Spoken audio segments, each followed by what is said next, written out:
Hello and good afternoon. Today we are joined by Mr. Albert Einstein. Thanks for joining, Mr. Einstein. Thank you. Could you tell us a little bit about your childhood? Yes. I was born in Ulm, Germany on March 14th, 1879. I lived in Germany until my parents moved to Italy in my teenage years. I had one sister, Maya, growing up. Thank you. I heard a rumor that you failed math as a young student. Is that true? No, that is a myth. Although I dropped out of school when I was 15, I had already mastered differential and integral calculus. After you dropped out of school at 15, what did you do next? I went to the Polytechnic Institute of Zurich in Switzerland to study physics. Even though I didn't have a high school diploma, I was accepted due to my high score on my entrance exam. Why did you end up moving to America? I was against the Nazi movement and moved to America with my wife Elsa when Adolf Hitler came into power in Germany. And when you made it to America, what university were you a professor?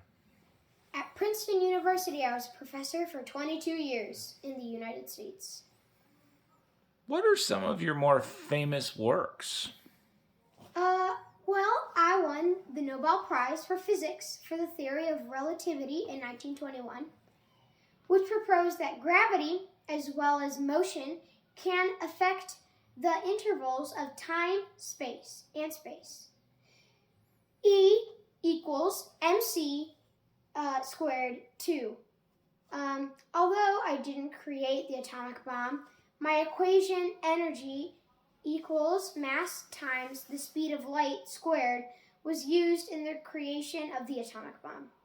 I wrote a letter to President Roosevelt telling him that the Nazis were planning an atomic bomb, which I felt that the U.S. should not allow Germany to be the only one with such a powerful weapon. Thank you. Do you play any instruments? I love to play the violin. That's great. What would you say your most famous quote is? I would say my most favorite and famous quote is, "Education is not the learning of facts, but the training of the mind to think." Thank you. Very wise words, Mr. Einstein, and thank you again for joining us today. Yes.